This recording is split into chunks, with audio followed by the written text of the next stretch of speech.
Good morning friends. இது உங்கள் friends புதுசாக டெய்லி கண்டவர்ஸில் இன்றைக்கி என்ன பார்க்க போகிறோம் அப்படின்னு வந்து பார்த்தீங்கன்னா ஜூன் 16, 2025 திங்கட்கிழமை இன்னைக்கு கண்டவர்ஸை பார்க்க போகிறோம். இதுக்கு முன்னாடி வந்து பார்த்தீங்கன்னா நம்ம டெய்லி கண்டவர்ஸ் வீடியோ அப்லோட் பண்ணியிருக்கோம். பார்க்காதவங்க பார்த்து நோட்ஸ் எடுத்து வச்சுக்கோங்க. அது மட்டும் இல்லாமல் நம்மளுடைய சேனலை சப்ஸ்கிரைப் பண்ணுங்கள், சப்போர்ட் பண்ணுங்கள். முடிஞ்ச அளவு உங்கள் ஃப்ரெண்ட்ஸ் எல்லாருக்கும் ஷேர் பண்ணுங்கள். நம்மளுடைய ஃப்ரெண்ட்ஸ் போலீஸ் அகாடமி அப்படின்ற டெலிகிராம் ஜாயின் பண்ணிக்கோங்க. இம்பார்ட்டன்ட் அப்டேட்ஸ்லாம் அதில் தான் கொடுப்போம். அது மட்டும் இல்லாமல் டெய்லி வந்து பார்த்தீங்கன்னா நிறைய கொஸ்டின்ஸ் வந்து பார்த்தீங்கன்னா அப்லோட் பண்ணுறாங்க. கண்டிப்பாக உங்களுக்கு பயனுள்ளதாக இருக்கும். நம்மளுடைய ஃப்ரெண்ட்ஸ் போலீஸ் அகாடமி அப்படின்னு டெலிகிராம் சேனல் சர்ச் பண்ணி பார்த்து ஜாயின் பண்ணிக்கோங்க. இல்லைனா டிஸ்கிரிப்ஷனில் லிங்க் கொடுத்துருப்பேன். நீங்கள் தாராளமாக டிஸ்கிரிப்ஷனில் இருக்க எல்லா லிங்க்லையும் ஜாயின் பண்ணிக்கலாம். சரிங்களா?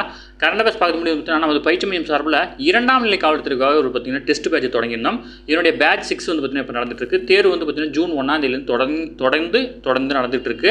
இதனுடைய ஷெட்யூல் டிஸ்கிரிப்ஷனில் கொடுக்குறேன், வியூ பண்ணி பாருங்கள். உங்களுக்கு ஏதாவது சந்தேகம் இருந்துச்சுன்னா ஸ்க்ரீனில் தர இந்த நம்பருக்கு கால் பண்ணி உங்கள் டவுட்டை நீங்கள் கிளாரிஃபை பண்ணிட்டு தாராளமாக நீங்கள் டெஸ்ட் பேட்சில் ஜாயின் பண்ணிக்கலாம். சரிங்களா? வாங்க ஃப்ரெண்ட்ஸ், கரண்ட் அஃபேர்ஸ் பார்த்துடலாம். அதாவது வந்து பார்த்தீங்கன்னா குரூப் 1 தேர்வு வந்து பார்த்தீங்கன்னா நடந்திருக்கு. அதில் எத்தனை பேர் ஆப்ஷன் கொடுத்துருக்காங்க? குரூப் 1 முதல்நிலை தேர்வில் வந்து பார்த்தீங்கன்னா 63,000 பேர் வந்து பார்த்தீங்கன்னா தேர்வு எழுதவில்லை. ஓகேங்களா? தமிழகம் முழுவதும் ஞாயிற்றுக்கிழமை நடைபெற்ற குரூப் 1 முதல்நிலை தேர்வில் வந்து பார்த்தீங்கன்னா 63,000 பேர் வந்து பார்த்தீங்கன்னா தேர்வு எழுதலை. தேர்வு எழுத 2,49,294 பேருக்கு அனுமதிக்கப்பட்டிருந்த நிலையில் அவர்களில் 1,86,128 பேர் வந்து பார்த்தீங்கன்னா தேர்வு எழுதியிருக்காங்க. அதாவது 74.6% பேர் வந்து பார்த்தீங்கன்னா தேர்வு எழுதியிருக்காங்க. சரியாக வந்து பார்த்தீங்கன்னா 2 மாதத்தில் வந்து பார்த்தீங்கன்னா எல்லா ரிசல்ட்டும் வந்து பார்த்திங்கன்னா ரிலீஸ் கரெக்டாக பப்ளிஷ் பண்ணிடுவோம் அப்படின்னு வந்து பார்த்திங்கன்னா டிஎன்பிசியோட தலைவர் அவர்களே வந்து பார்த்திங்கன்னா எக்ஸாம் நடந்துட்டு இருக்கும்போதே சொல்லிட்டார். சரிங்களா? அதனால் டிஎன்பிசியோட ப்ராசஸ் வந்து ஸ்பீடாக இருக்குது. அதேமாரி நிறைய மாற்றம் கொண்டு வந்திருக்காங்க. ஓஎம்ஆர்லாம் ரொம்ப சிம்பிளாக ப்ரெஷர் இல்லாமல் எக்ஸாம் எழுதுன்றனால நிறைய மாற்றம் கொண்டு வந்திருக்காங்க. அதனால் வந்து பார்த்திங்கன்னா யூஸ் பண்ணி எழுத ஸ்டார்ட் பண்ணிடுங்க. நல்லா படிங்க. அடுத்து குரூப் 4 வருது, நல்லா படிங்க. சரிங்களா? அடுத்தது வந்து பார்த்திங்கன்னா சென்னை மாநகராட்சி பகுதியில் கட்டட தொழிலாளர்களுக்காக அடிப்படை வசதிகளுடன் கூடிய நவீன காத்திருப்பு கூடங்கள் வந்து பார்த்திங்கன்னா அமைக்கப்பட்டிருக்கு. ஓகேங்களா?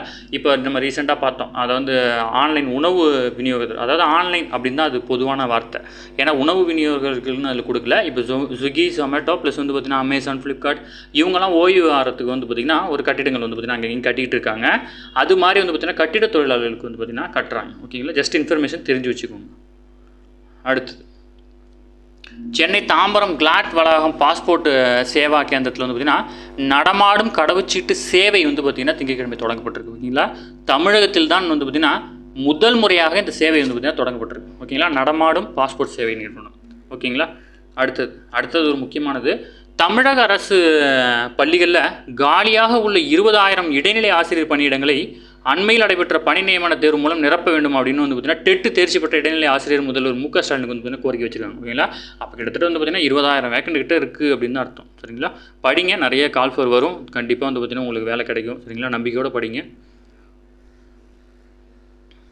அடுத்த ஒரு முக்கியமானது, 2034ஆம் ஆண்டில் ஒரே நாடு ஒரே தேர்தல் திட்டத்தை நடைமுறைப்படுத்த இந்தியா வந்து பார்த்திங்கன்னா ஆயத்தமாயிட்டு இருக்கு. இது சாத்தியமானால் 2029ஆம் ஆண்டுக்கு பிறகு ஆட்சிக்கு வரும் சட்டப்பேரவை குறுகிய பதவி காலத்தை கொண்டிருக்கும். நம்ம அது ஆல்ரெடி பார்த்துருக்கோம்.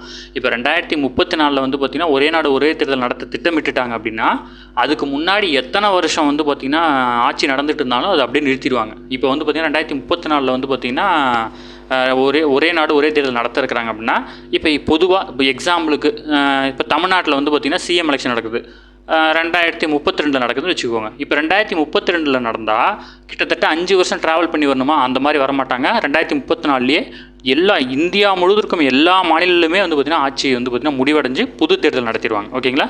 அதேமாரி ஒரே நாடு ஒரே தேர்தல் நடைமுறை தொடர்பாக முறைப்படுத்த ஏதுவாக இந்திய அரசியலமைப்பு சட்டம் 129வது திருத்தம் வந்து பார்த்திங்கன்னா மேற்கொண்டிருக்காங்க. முக்கியமானது. ஓகேங்களா? ஒரே நாடு ஒரே தேர்தல் தொடர்பான சட்ட திருத்தம் வந்து பார்த்திங்கன்னா 129வது சட்ட திருத்தம் 2024 மூலம் மத்திய அரசு வந்து பார்த்திங்கன்னா இதற்கான அடித்தளத்தை அமைச்சாங்க. இந்த மசோதாவின் அம்சங்கள் தொடர்பாக நாடாளுமன்ற கூட்டுக்குழு விசாரித்து வருகிறது. இதனுடைய தலைவராக வந்து பார்த்திங்கன்னா பாஜக உறுப்பினரான பிபி சௌத்ரி தான் இருக்கிறார். ஓகேங்களா? இவர் தான் வந்து பார்த்திங்கன்னா தலைவராக இருக்கார். அதேமாரி ஒரே நாடு ஒரே தேர்தல் தொடர்பான முன்னாள் குடியரசுத் தலைவர் ராம்நாத் கோவிந்த் தலைமையிலான உயர்நிலை குழு தான் வந்து பார்த்திங்கன்னா அமைச்சிருந்தாங்க. ஓகேங்களா?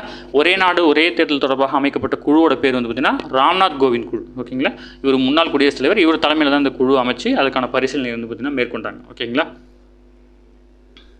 அடுத்தது குரூப் 1 முதல்நிலை தேர்வு முடிவுகள் வந்து பார்த்திங்கன்னா 2 மாதத்தில் வெளியிடப்படும் சொல்லியிருக்காங்க. நம்ம மேலே சொல்லிட்டோம். சரிங்களா? அடுத்து சர்வதேச யோகா தினம் வந்து பார்த்திங்கன்னா ஜூன் 21ஆம் தேதி வந்து பார்த்திங்கன்னா கொண்டாடிருக்கிறாங்க. ஓகேவா? அடுத்து உத்தரப்பிரதேசத்தில் ஒரு எக்ஸாம்பிளுக்கு ஜஸ்ட்டு பார்த்துக்கோங்க. உத்தரப்பிரதேசத்தில் காவலர் தேர்வு வாரியத்தின் மூலம் புதிதாக 48,198 ஆண் காவலர்களும் 12,048 பெண் காவலர்களும் வந்து பார்த்திங்கன்னா காவல்துறை பணிக்கு வந்து பார்த்திங்கன்னா தேர்வு செய்யப்பட்டிருக்காங்க. ஒரே டைமில் எவ்வளோ பேர் வேக்கண்ட் எடுத்திருக்காங்க பார்த்தீங்களா. அடுத்து உத்தரப்பிரதேச மாநிலம் குஷிநகர் மாவட்டத்தில் மாதிரி ராக்கெட் ஏவுதல் சோதனை வந்து பார்த்திங்கன்னா வெற்றிகரமாக சனிக்கிழமை மேற்கொண்டிருக்காங்க. ஓகேங்களா. இதன் மூலம் செயற்கைக்கோளுடன் கூடிய ராக்கெட் முதல் முறையாக உத்தரப்பிரதேசத்திலிருந்து வெற்றிகரமாக ஏவப்பட்டிருக்கு. ஓகேங்களா. ஜஸ்ட் இன்ஃபர்மேஷன் தான், எல்லாமே தெரிஞ்சு வச்சுக்கணும் கண்டிப்பாக. ஏதாவது நமக்கு வந்து அது கொஸ்டினாக இல்லைனாலும் ஒரு ஆப்ஷனை ஒமிட் பண்ணுறதுக்கு அது பயன்படும். அதனால தான் நம்ம வந்து டீட்டெயிலாக உங்களுக்கு கரண்ட் அஃபேர்ஸ் சொல்லிகிட்டு இருக்கோம். ஓகேங்களா. அடுத்தது பார்த்திங்கன்னா உலகம் முழுவதும் 2025 பள்ளி செல்லா குழந்தைகள் எண்ணிக்கை வந்து பார்த்திங்கன்னா 27.2 கோடியாக அதிகரித்துள்ளதாக வந்து பார்த்திங்கன்னா யுனெஸ்கோ உலகளாவிய கல்வி கண்காணிப்பு குழு வந்து பார்த்திங்கன்னா தெரிவிச்சிருக்காங்க. நீடித்த வளர்ச்சி இலக்குகளில் வந்து பார்த்திங்கன்னா 2030 கீழ் அனைவருக்கும் தரமான மற்றும் சமமான கல்வி வழங்கும் இலக்கை வந்து பார்த்திங்கன்னா 4வது இலக்காக கொண்டிருக்காங்க. உலக நாடுகள் தற்போது நிலை குறித்து யுனெஸ்கோ வந்து பார்த்திங்கன்னா GEM குழு வந்து பார்த்திங்கன்னா அண்மையில் அறிக்கை வெளியிட்டிருக்கு. அந்த அறிக்கையில் தான் வந்து பார்த்திங்கன்னா இதை சொல்லியிருக்காங்க. அது மட்டும் இல்லாமல் இதில் அவங்க முக்கியமாக குறிப்பிட்டிருக்கிறது என்ன அப்படின்னா, அதாவது ஜிடிபியில் அனைவருக்கும் கல்வி என்ற வாக்குறுதியின்படி நாட்டின் மொத்த உள்நாட்டு உற்பத்தி ஜிடிபியில் 4-6% வரை வந்து பார்த்திங்கன்னா கல்விக்காக வந்து பார்த்திங்கன்னா உள்நாட்டு நிதி ஒதுக்கப்படணும். அது மட்டும் இல்லாமல் நாட்டின் மொத்த செலவில் 15-20% கல்விக்கு ஒதுக்கப்படணும் அப்படின்றது தான் வந்து பார்த்திங்கன்னா அவங்க பரிந்துரைக்கிறாங்க. ஓகேங்களா.